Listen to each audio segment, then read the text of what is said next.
Welcome back to the Beyond the Batter's Box podcast. I'm your host, Nick Kemper. This is Terry Phillips to my right, Travis Snider to my left. Travis, thank you very much for coming on.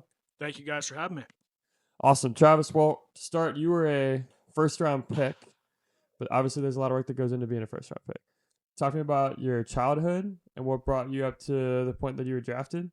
What was your childhood like? So, my dad played competitive softball. So, I grew up as a young kid at the softball fields, glove bigger than my head, just running around, trying to hang with the big guys. Just fell in love with baseball being from this area. The Mariners were obviously a big deal. My grandma loved Ken Griffey Jr., so it was kind of a family love affair with the game of baseball and softball. And then parents were both very involved, and we had a community of parents that were very involved in building what I would say a relatively healthy sports experience, to where we had a collective group of dads who coached all the different sports, from YMCA, where my mom worked as a kid, all the way through Mill Creek Little League and then into Jackson High School. We had basically formed a core group of kids and then an extended group that had a chance to play with each other at a lot of different stages along the way. Had a lot of success as an all-star team in Mill Creek Little League, which I've spoken on this, and I'll drop this now.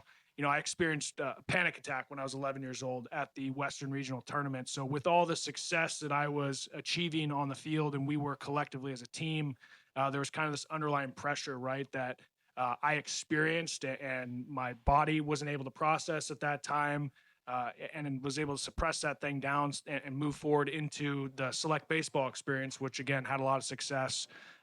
Great coaches, great community support along the way from people that weren't coaches that really took our family and helped us get through some tough times, and helped scholarship me into programs and make sure I had the opportunity to go out there and play the game with a group of guys that really enjoyed pushing each other to get better. And then as we got into high school, man, it was kind of the storybook ending, to have your core group of friends that you played with in Mill Creek Little League All-Stars get a chance to go 27-0 and win the state championship our senior year, which was, I think, to cap off a pretty incredible youth sports experience. To be able to do that at the Mariners Stadium, it was it Safeco Field at the time, and do that in front of 5,000-6,000 people. Community support was incredible. We're a nationally ranked team. So it was a really exciting time for us as a program, as a community. And then, like you said, man, that summer I get drafted at 18 in the first round by the Blue Jays, and I'm living in Pulaski, Virginia, my first summer. That expectation of being a first round pick. You talk a little bit about this on your website and on some other events you've done. What was that expectation like? You also mentioned that basically a lot of the anxiety and stuff led back to Little League, or like led back to youth sports.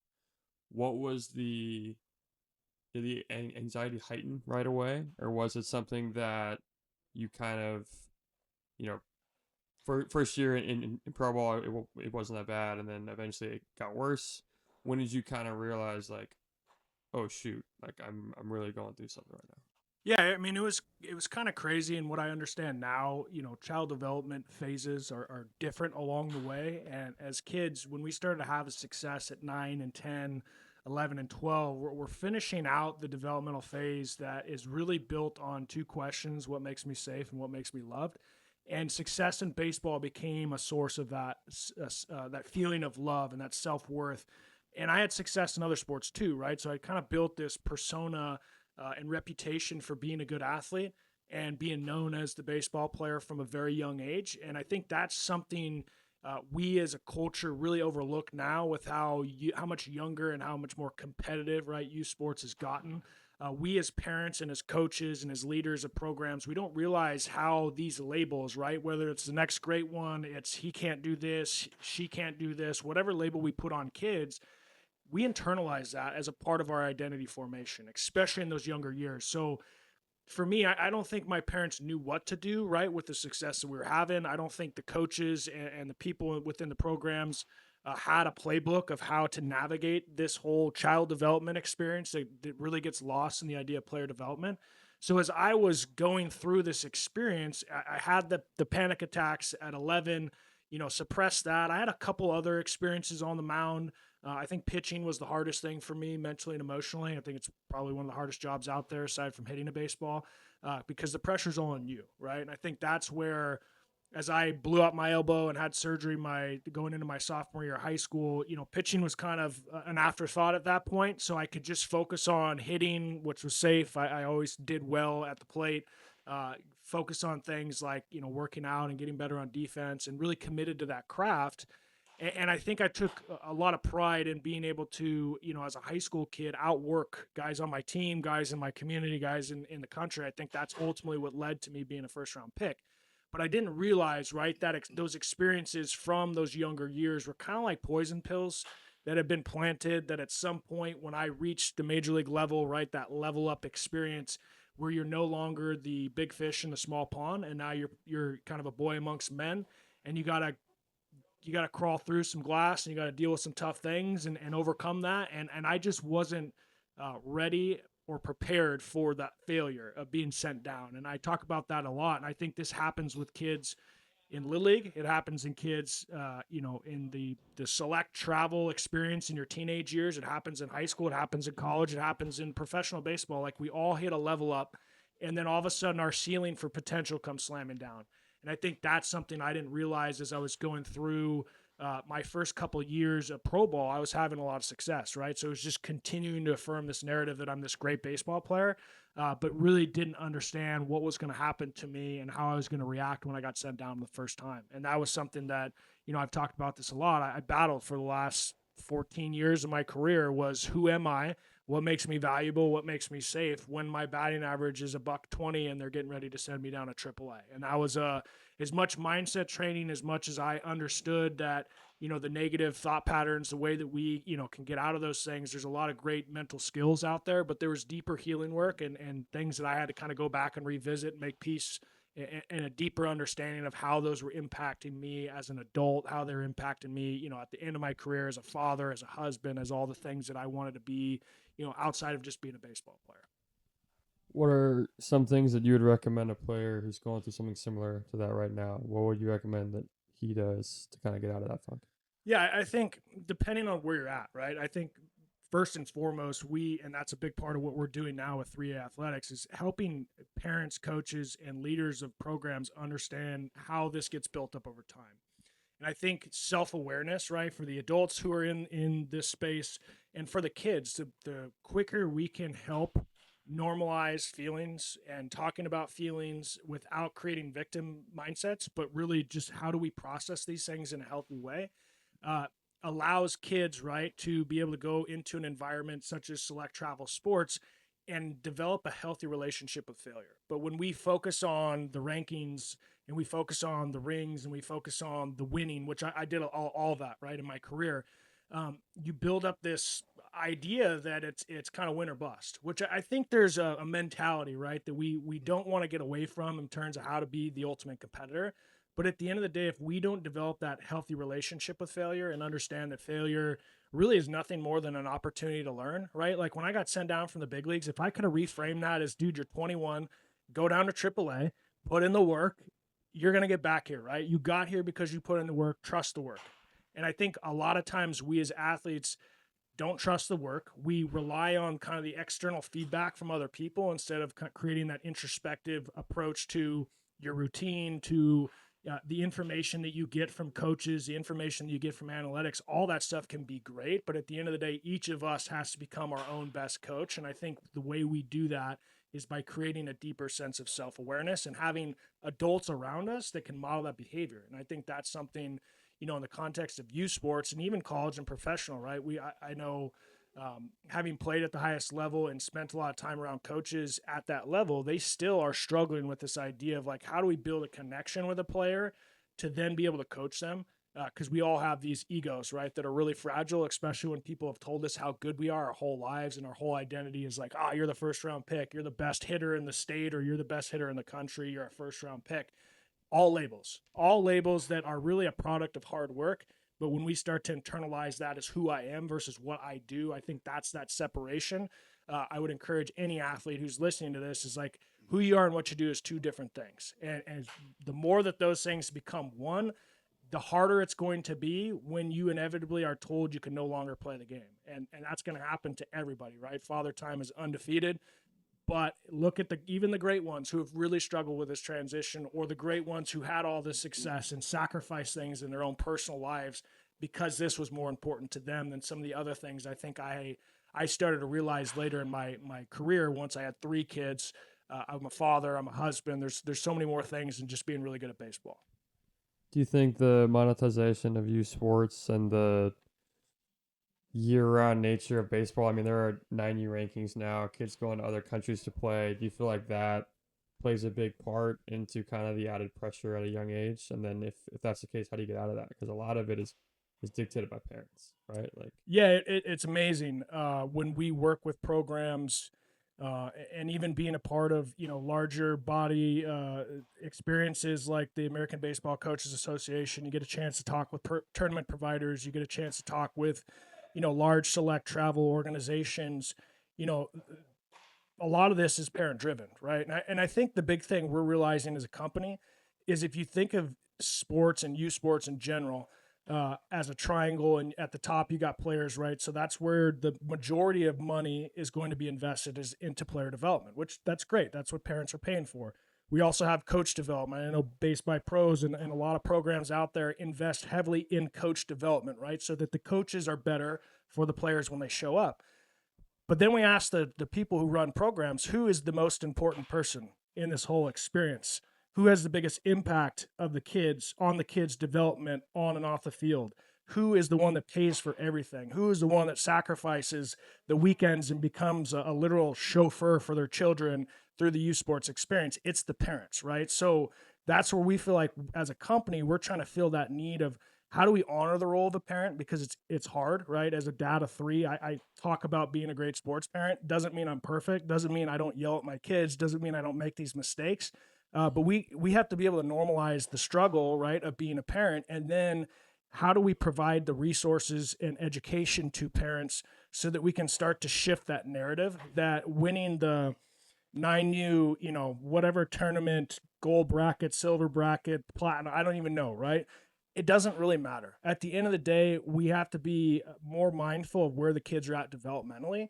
And then, 9, 10, 11, 12 is a different phase than 13 to 18, right? And there's even different phases within that 13 to 18 that we started to treat the 8, 9, 10, 11U travel select programs that didn't even exist when I was a kid as like the holy grail now. And as parents have a legitimate fear of missing out or falling behind if they're not committing to these things early, one sport specialization, all these things, I understand why parents do it, because of what has been normalized. And that's where you can look at money that's in the space. You can look at what it takes to operate a profitable business, right? Depending on if you're a training business, if you're a league, if you are an organization of teams, or kind of all in the same.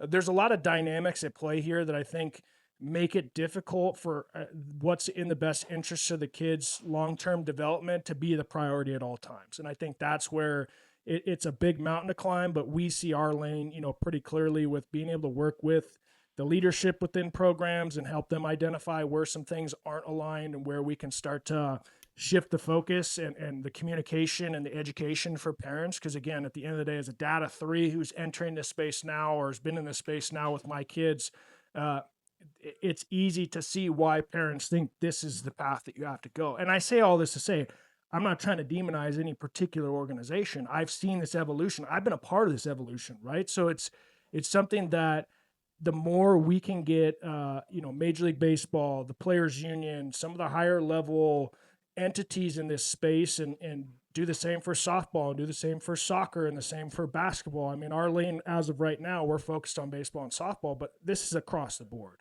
It's not just baseball and softball. It's pretty much every youth sport. You could throw cheerleading in there, gymnastics, all these things, right? Where it's like, well, if you want to be an Olympic gymnast, you got to specialize at 6 years old. And it's like, there might be some truth in that, but what are the sacrifices? What we use the term roadkill. We celebrate the 1% of the 1% of the 1% that makes it. And then the other 99% of kids that don't get to that level, who go through the anxiety and the identity crisis and the the darker paths that you can take, right? I'm sure you guys have had teammates and coworkers and things over the years that just really struggled with that transition into the real world because their identity was solely built on being an athlete. And I think that's something we're really trying to pull back and say, here's what happens when we don't keep that in mind. You reminded me of a patient I had who was a soccer player, and he was 13 years old, and he had a knee fracture while playing a tournament in Portugal. So it's like, as it definitely isn't not exclusive to baseball, definitely across all boards. But how do you feel that you get parents to essentially like reconcile this almost like fear of falling behind, as you mentioned, with what is actually like appropriate for the children? Because I said those are almost like two diverging roads. And as a father of like a younger daughter right now, this is something that I've just, I see the big picture, but also it's just like, am I going to get into that whirlwind of when she's 9, 10 years old of feeling like, oh, all the other like best kids are doing this. Do we need to do that too? And that's with me having, I was mentioning this to Devin before, but that's with me having like a pretty like good understanding of things. How do you get that message across to parents who just might not have that understanding of like, this isn't what is needed right now. This isn't what's best for like the long-term development of your child. I think just because you and I and you, we maybe have a different perspective than the average parent. That's not to say we're better, right? But I think even in our position, I have a 9-year-old son who's now talking about wanting to play travel ball. And I, in the back of my mind, can see kind of both sides of the coin where it's like, well, within reason, if there's not an overemphasis on year-round training, if there's not an overemphasis on playing 80 games, if there's not an overemphasis on playing 6 days a week during Little League, which I think these things have all become really normal. I think that's where, again, what we focus on is not specifically how many games and how many tournaments, right, when we work with organizations. But from my perspective as a dad, as somebody who played at the highest level, I'm really trying to learn the details of how this thing has evolved and what most programs have now created as normal. And I think to be able to hold off, right, as we are right now with this process, not as long as I can, but until the right fit and the right opportunity and the motivation, right, has got to be my son's. It can't be mine. And we've started to have those conversations where it's like before I came up here, he's like, Dad, I want to play select. I want to do travel. I'm like, I get it. I get it. Right. And I think there's benefits that can come from this. I think ultimately what we're trying to do is not blow up the system entirely, but start to dispel maybe some of the narratives as to why or why not some of these things are appropriate from a developmental standpoint, mentally and emotionally, which is our lane. People like yourself being able to weigh in on the physical, risk and reward to what we're doing, the amount that we're doing it, how often we're doing it.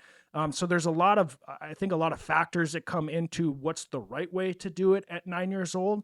I also see where, a kid who maybe is more skill advanced or more physically developed at 9 years old maybe doesn't fit in with the group of 9-year-old kids that they're playing with in their particular league, whether that's a rec league or something else, where you might feel like, oh, my kid's going to get bored or somebody's going to get hurt because my kid throws too hard or whatever. There's all these different variables that come into it, but I think our approach is really trying to simplify the idea of child development phases and what the assignment is, right? What kids are experiencing. Because I do think that's a big lesson I continue to learn as a father is like, I think I know what my kid's experiencing. And the more that I have allowed or encouraged him to speak his truth and start to articulate, which at 9, right? Not every kid is fully, fully onboarded, right? Brain wise, not till we're 25, we actually get all that stuff wired in. But seeing the growth and his ability to speak his truth. And then for me to be able to say, okay, just because he says it doesn't mean it's true, right? But at the same time, if I just assume what he's feeling or what he wants or what he's experiencing, and I just do that for the next 5 years, by the time he's 15, he's not going to know what he wants and what he needs. It's going to be dad's opinion and mom's opinion or whoever it is that's involved in this process. So I would always encourage parents, educate yourselves on the different developmental phases. Take some pressure off yourself to feel like you have to be pushing them, because at this stage, really what they're looking for is that love and that safety. And if we can give them that, and that doesn't mean they can't play organized travel select sports. But if we can mitigate that with what we praise and how we approach the idea and conversations around getting better and the relationship with failure, we can build a really strong foundation, right? Where we don't have to worry about our kid being the best at 9 or 10 years old, because we're focused on these other developmental needs that need to be met at this phase. And then once that foundation's there, when they start to transition into adolescence, right? Like they're starting to see the world outside of mom and dad and like, this is what I want to do. And I think that's one of the hardest things for parents to find balance is how much do I push my kid? How do I, help instill confidence in my kid?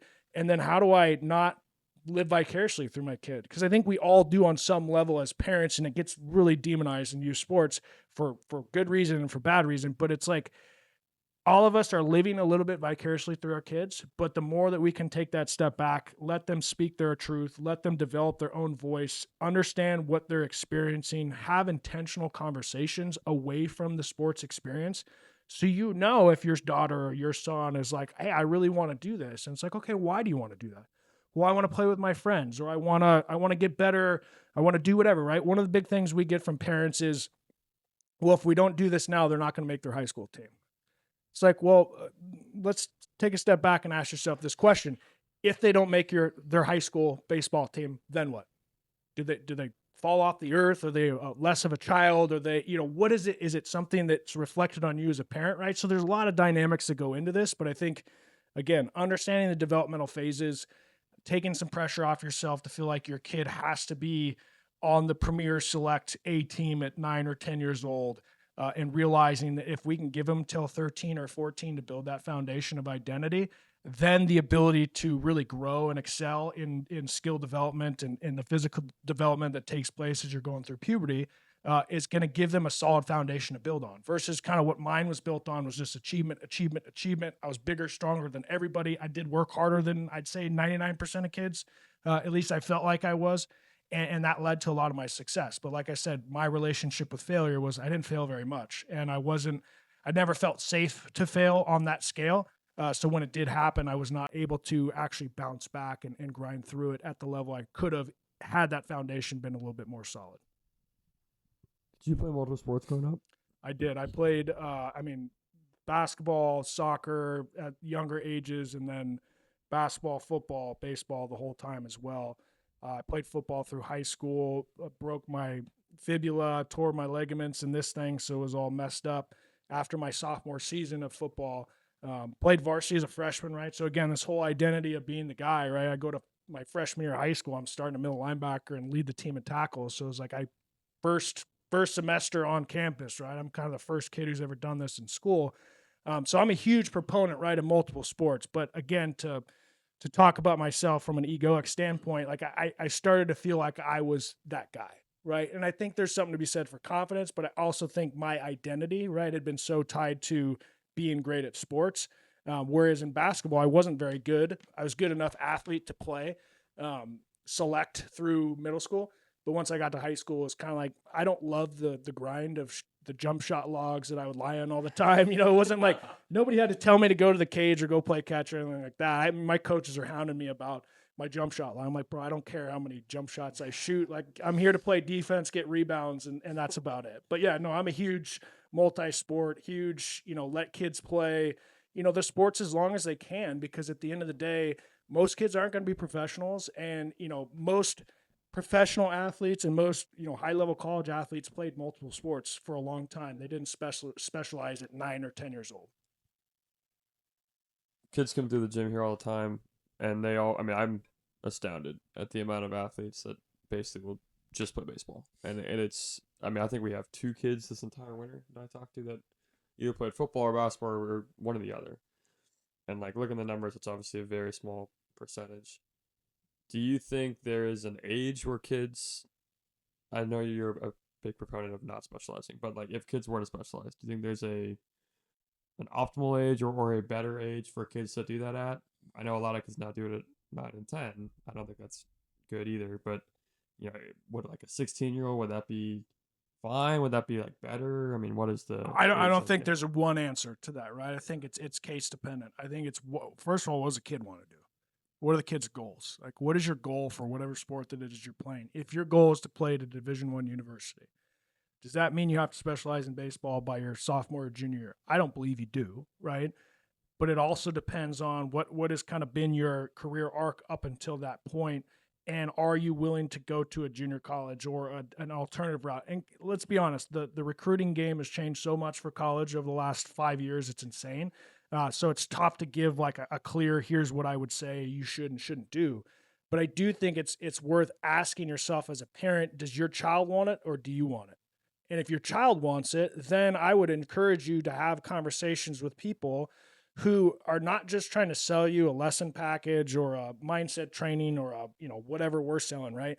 I would encourage you to talk to somebody who's actually been through it, who can give you some perspective on it, or find resources like this podcast or other great resources that are out there to say, okay, is there an appropriate age? I don't think there is. I think, for most kids, unless you are internally motivated and driven to want to play at the next level beyond high school, or, play at the varsity high school level when you're, going through your teenage years, like if you really want that, and there's a clear gap in what you need to work on and what you need to get better at, I think there's a conversation for it. But I'm also somebody who's like, how much of the athletic development are we taking away from kids of playing other sports? Like what I learned in football, I could have never learned in baseball. And what I learned in basketball, not being one of the best players and not really loving it, but also learning how to play as a team and be a what's the word I'd look for? I don't want to say a glue guy, but like you're not the best player like you are in baseball and football, right? So it's a whole different role. And then from an athletic skill set development, right? The things you learn, footwork, agility, all these things you don't get in the baseball space. Now you could specialize the training for it, sure, in the off season.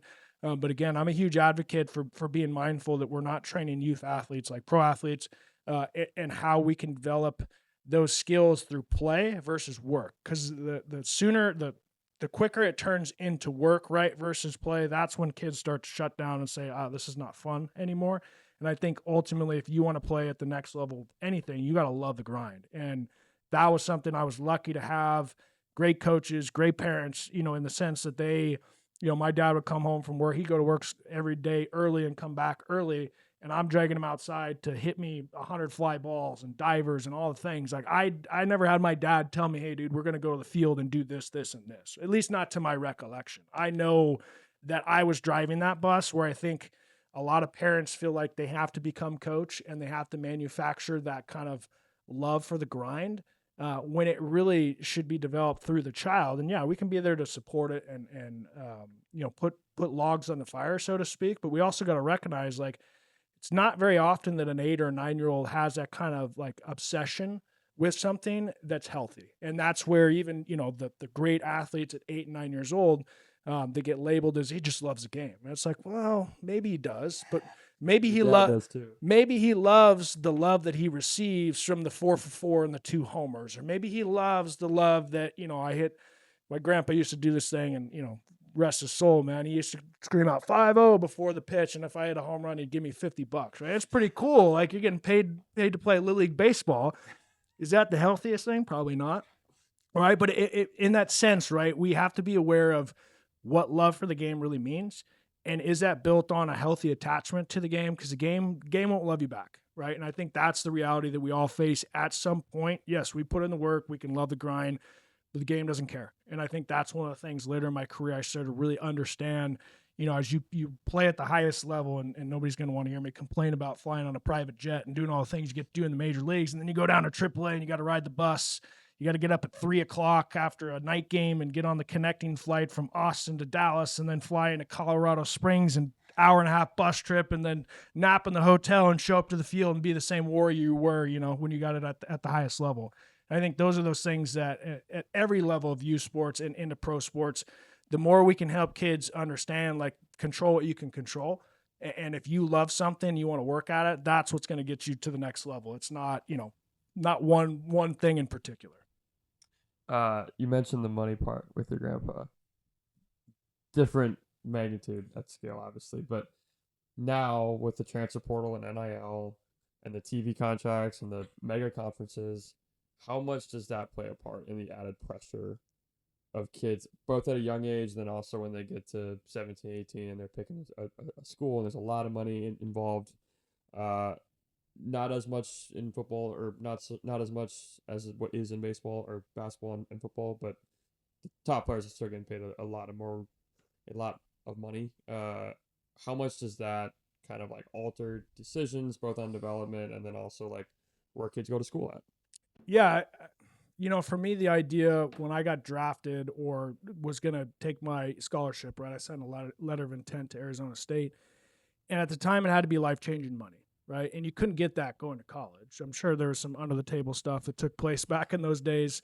Again, more so in football and basketball, I'm sure. But at the end of the day, I was committed to going to Arizona State unless it was life changing money. Now you can experience life changing money at 18 years old going to a college, and I think first and foremost, it's becoming more normalized. But 20, 25 years ago, not many 18-year-old kids could say they signed a $1.7 million contract. Now that's becoming more normal, even though not in the grand scheme of things, but in sports. And I think that is a factor for sure. I think, I just think of what I was like at 18 years old when they gave me that money, and thank God I had good people around me and a good financial advisor. And shout out Frank Zecca, Octagon. Now, I'm blanking on the new name of the company, but it was such a crazy experience, and I think that's what's going to be interesting to see how the short term and the long term effects on these athletes who are getting that life changing money, and how that alters their decision to play in a bowl game or not play in a bowl game, right? Or prepare for a draft, thinking, NFL wise.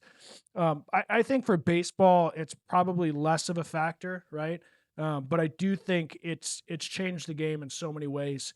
When I was going through this process as kind of a blue chip recruit, best advice I got was take your 5 visits. Go visit all 5 schools, even if first visit was Arizona State. I kind of knew that's where I was going to be. But take your 5 visits and let them wine and dine you and get the football experience if they got that. Now it's, you got agents, you got people negotiating NIL deals, the marketing deals that are available now. So again, it's a landscape that I don't claim to understand. I got some family who's going through it, seems to be doing well, in terms of just focusing on the process. But I also think that's, from program to program, you're going to have a different culture and a different environment. And I think regardless of what you decide to do, you shouldn't just make decisions based off money. Now, I get why people do that. And I did some of that, right, with my decision to sign my pro contract. But I would always encourage people to say, okay, is your goal to play Major League Baseball? And if it is, what program do you think is going to give you the best opportunity to do that? Now, if there's a program that maybe has less of a culture and is offering you more money, I could see why you might make that choice. But I would also say, what are you potentially sacrificing, right, to take the money now versus betting on yourself long term? Which I'm not here to tell anybody what to do in terms of making their choices when it comes to money. But I also think that this is a real factor in what kids are experiencing if they want to go play college sports. Like where's the bag at? Can I get the bag? Baseball probably not the best sport for that, but there are people that go out and make money playing baseball in college. You brought the agents and the financial advisors up, and I was just thinking about this the other day. I never had to go through this, thank God. But in terms of when a kid is at that age, how do you even? I mean, there's going to be a whole bunch of people that basically offer you the world. They sell you the dream. Agents, financial advisors, friends, whatever the case may be. How do you go about picking the right people? It sounds like you got really lucky with you picked the right guys to be around you, but there's also a lot of people that probably extort the athlete. They go after him for whatever reason, and the athlete doesn't even really know like what's going on because, like you said, they're 17, 18, 19 years old. How do you go about that process, like as a parent protecting your kid from that, and then also as an athlete, like understanding the signs of, okay, this guy has my best interest at heart or he does not? Yeah, I mean, there's a lot of ways we could go with that. I think, I didn't grow up in a family that had a lot of financial literacy, and that's just the reality. So for me, we got evicted from our home that I grew up in after my sophomore year of high school. So like I experienced a lot of instability, right, when it came to financial security. I mentioned earlier, I had scholarships to play summer baseball. I had dads and families in the community that kind of sponsored me unofficially, right, to get through this process. I would encourage, for me as a dad, right, my kid's 9, so we got a long time. I'm trying to help him develop a healthy relationship with money. And same with emotional regulation. That's a big part of why I do what I do right now. My parents provided me with a lot of great things, not so much on the emotional intelligence and how to regulate those emotions side of things. So these are the things, right? As a father, I'm looking at my chance to then, push the ball forward, so to speak, in terms of what I'm providing my kids with, in terms of that foundation of their relationship. And then as we go through this process, understanding and developing self-awareness. I think this is where my parents did do a good job, was like finding, whether it's the general manager of my select baseball program is still a good friend and advisor, second dad to me now, the coaches that I had along the way. It really takes a tribe. And I think that's, if anything parents can take away from this, you don't have to be perfect. You don't have to have all the answers. You don't have to provide everything to your children. But I would encourage you, as you're going through this youth sports experience, to educate yourself, develop self-awareness, and then, prioritize the choices that you make. Obviously, bring your kid in these conversations, and where friends are at are definitely going to have an impact. But being able to recognize, and I tell this to parents when I speak to them, I try to every time, is like, you have a chance to impact not only your own child's development, but the Travis Sniders that are on the team that are maybe going through some things with their family. You can teach them some things, or you can support them in ways, right? So there's a huge community aspect that it takes to be successful, whatever success, however you define that. But I do think as you get into the college and professional ranks, it's crazy how much it's changed, right? Because now there's all these recruiting platforms, and it's like I think there's almost too much information out there for parents. And, I'm hopeful this isn't my space, this isn't my lane. But as things are evolving over time, and hopefully we're getting a little bit more clarity with how NIL and all this is really going to settle in with roster spots and the trickle down of, who's actually getting to the levels that, maybe 5 or 10 years ago is easier to sign that letter of intent to a D1 school, where now you're competing with transfers and all the things, is just trying to educate yourself as much as possible, and then surround yourself with people, or be a part of organizations that are prioritizing these things. And I think this is, we experienced this with one of the organizations we were talking to last year. Was like that the priority for parents, right, is the recruiting process. And I respect that. I get that. But I also think, right, we're also missing an opportunity to maybe bring in some of these other dynamics that, whether your son or your daughter gets recruited to that Division I or Division II or NIA or junior college, are they prepared?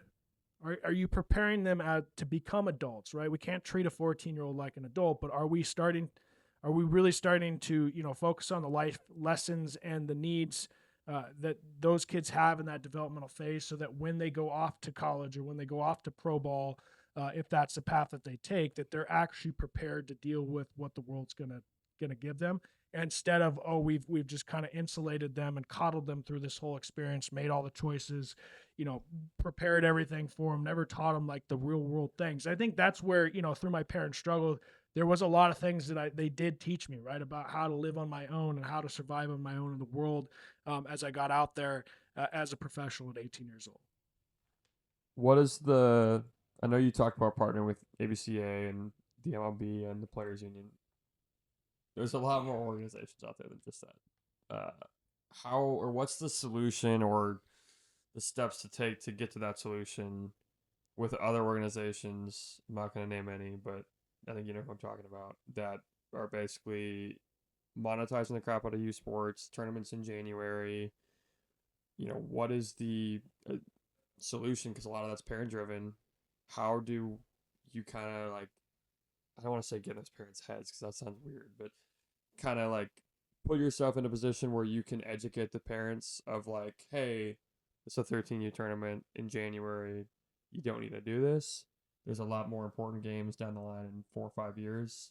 Let's just, have the family vacation or go on the basketball tournament, whatever the case may be. How do you kind of like get in that space and educate the people that are making those decisions? Yeah, it's a great question. And I think the more I have the opportunity to connect with, I know Devin was on this podcast. We talked about him. He's heavily involved with the ABCA. We talked about them briefly. MLB, the Players Union, in there we have tournament providers, right? Which I think get a really bad rap in all this. And sure, there's some ownership I think they can take over some of the things that they're providing, but you also have to look at this from a business perspective too, right? And realize that if you put on a tournament, let's say you take the advice of 3A Athletics or Base by Pros or somebody and say, this is the time and this is the structure and this is the amount of games and this is the pitch count and all the, there's a lot of different dynamics that play into what's healthy and what's unhealthy. And the aha moment for me was hearing these guys talk about how they have tried that, right? To what extent, I don't know. I didn't research it.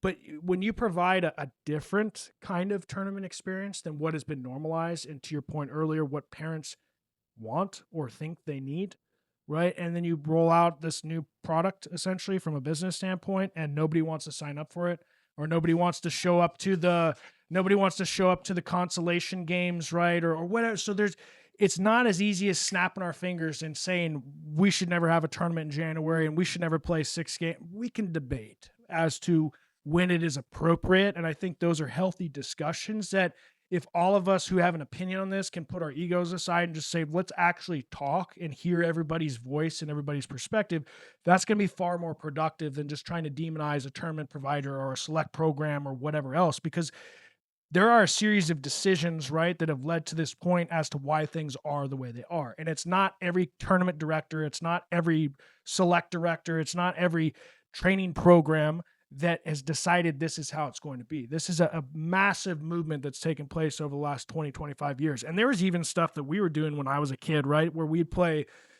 3-4 games in a day. And it's like, to be able to do the tournament, you kind of have to do that, right? Unless you're going to be willing to do it over the course of a week. So again, I think there's too many variables to say this is the solution to the problem. I will say that I have been more encouraged, even though I think, and if Devin didn't say this, I'll say this, it's going to be a slow process, right, to get these things to the table and openly discussed, because there are vested interests that every party has. My company, Based by Pros, we all have a vested interest from a business standpoint, but we also have to say, okay, what is in the best interest of the kids? Okay, we can debate that, but what do the parents want? Because the parents are ultimately the customer, right? And that's where we, from an education standpoint, are like, all this money that gets invested in player development and coach development, how do we start to chip away at this really big concept of parent education and start to hopefully shift the perspective, right? Our foundational piece, you'll hear from me all the time, child development versus player development, right? Can we take the pressure off the parents that feel like they have to compete in the 13U premier platinum tournament and win it, otherwise their child's not going to get to high school? Because that's a legitimate fear a lot of parents have, right? And whether it's a legitimate fear or it's something that's been kind of normalized by the way things have grown or evolved over the last 5 or 10 years, I think that's part of the conversation that we're trying to either lead or be a part of, right? If it's not our lane, to be able to say, you know what, there are some things we can't do it all at once, but the more that we can get the bigger players, for lack of a better term, at the table to have these discussions, I think that's where ABCA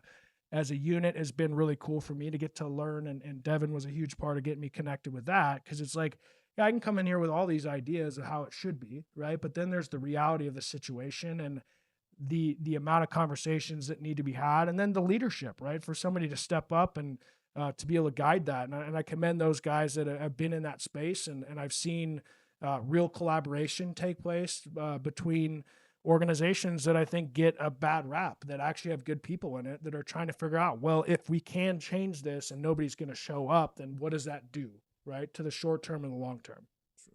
True. Kind of wrapping up here. Obviously, you're a first-round pick. You're really good at baseball. Now you're extremely passionate about, I don't want to say like fixing baseball's issues, because it's not like a full-on issue, but you're passionate on trying to move the game forward from a youth perspective. What do you want, the common fan who never saw you play in 20 years, like they hear Travis Snider, like what do you want that guy to think about you?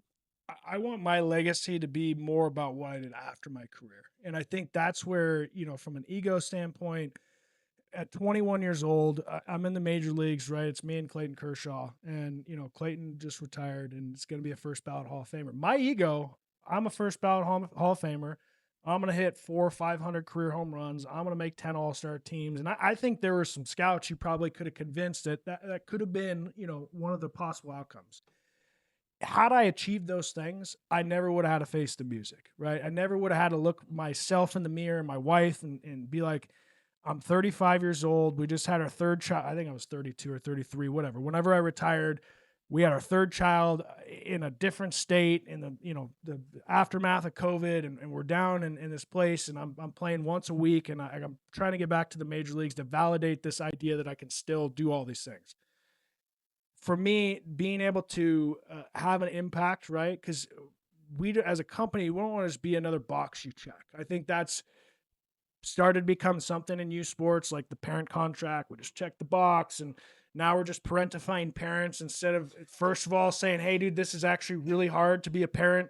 It's also really hard to be a parent in youth sports. It's really hard to understand, how emotional this is for us to watch the thing we love the most run out there on the field. We have zero control over it, even though we coach from the sidelines, or we yell at the coach for not making the right choice or the right position. Or these are all, there's a deep emotional experience to all this. And that's where, like, being diagnosed with complex PTSD, working with a ton of great mental skills people, currently and will be for the foreseeable future, marriage counseling, EMDR treatment. Like, I'm somebody who had to subscribe to this idea that I want to be a lifelong learner, and I'm not a finished product. I'm not better than anybody. I'm not perfect, right? Those things are out the window. But I am somebody who's willing to get vulnerable. I'm somebody who's willing to share the ups and the downs of signing a $1.7 million contract and then 3 years later being in Las Vegas after getting sent down for the first time, thinking about quitting baseball. Like, the reality of the situation is we see, I am one of 20-something thousand people who ever played in the major leagues, which is great. I got kids asking me at Little League practice, how many home runs did you hit? I'm like, 54. They're like, in a season? I'm like, God, I wish, man, I'd still be playing right now if that was the case, right? But it was like I had to face the reality of, okay, the narratives of my ego, Hall of Fame, whatever else, right? Those aren't going to come true. I can go home, and the transition was hard, and I talk about that a lot. It's still difficult at times, right, to find your purpose and your value outside of the thing that you tied your identity to for basically my whole childhood and adult life. To realize that there's a bigger purpose here, right?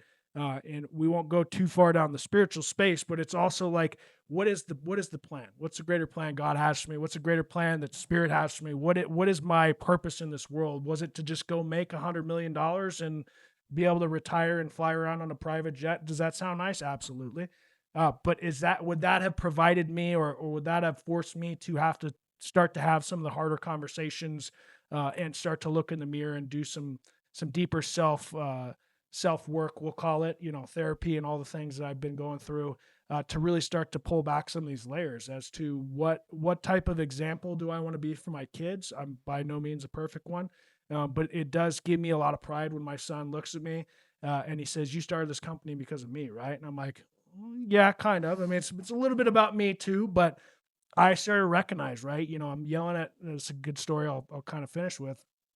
My son's playing coach pitch, right? And I talk to parents about healthy relationships and all the things.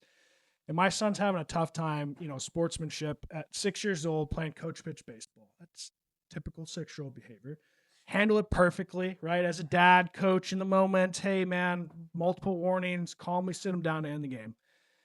Sure enough, any coach who's ever coached, sports, you're the last person off the field. You got the wagon with all the bags, and now all of a sudden the emotions are starting to rise, right? And it's like, all right, I know in this little captive space, this box, the car ride, I'm gonna give him a piece of my mind. Right? So here I am as a 35-year-old man yelling at a 6-year-old boy about not being able to regulate his emotions and not being able to. If we're not gonna be good sports, we're not gonna play youth sports. I mean, could that have been any worse of an example, right? In that moment of regulating my emotions.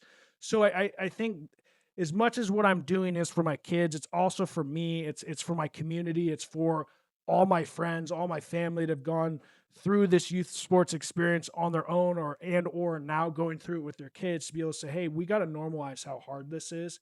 And we have to, as a community, be able to come together and have some of these harder conversations about things like the car ride home and how that impacts the kid's child or their confidence and the relationship that isn't just going through the U Sports experience, it's long term, right? Like, do I trust?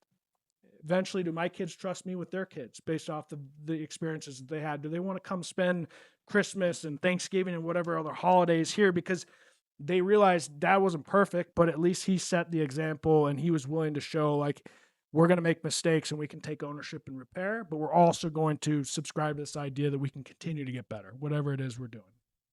People don't realize that there is no seminar or practice or one for parenting. Being a parent for the first time is tough. It really is. I mean, there's a lot of books out there, right? And we have guidebooks for parents, but we also realize too is not everybody wants to go that deep, and that's okay. But I do think there are things that we're really focused on. Umpires and referees are a real obvious one, right? If you've ever been to a youth sports game, how triggered, and it's legit. We get triggered watching the 14-year-old volunteer or a low-paid referee in flag football or in basketball or in junior umpire in baseball. And all of a sudden we're getting mad and we're yelling or we're making the sarcastic, comments. And it's like, wait a second, isn't that a really good opportunity for us to teach our kids how to deal with something that's out of our control, right? If we have that perspective every time we show up the field. The car ride I mentioned before, again, child development versus player development, I think are one of it's probably the biggest missing link in youth sports because we look at 8-year-olds like they might be 13, and we got to really do a good job of separating what the phases are and what the assignment is. So then we can take some pressure off parents to feel like we got to have this whip cracking at 8, 9 years old. Otherwise our kid's going to fall behind. Last question here. Who is your top 3 athletes of all time? Ken Griffey Jr., Bo Jackson. Last one's tough. I mean, I tend to go towards the two-sport. We'll go Shohei Ohtani. He's not a two-sport athlete, but he's a two-way athlete. I think, NFL, MLB with Bo Jackson. Griffey's just the kid. He's the GOAT. And then you got a guy who we're watching right now hit, 50 home runs and be the Cy Young. It's pretty crazy what we're watching. Another guess with Bo Jackson reigns king. I think every single guest has said Bo Jackson. Love that. So thank you very much, Travis, for coming on. This is the Beyond the Batter's Box podcast. I'm your host, Nick Kemper. This is Terry Phillips. Thank you. We will see you next Friday.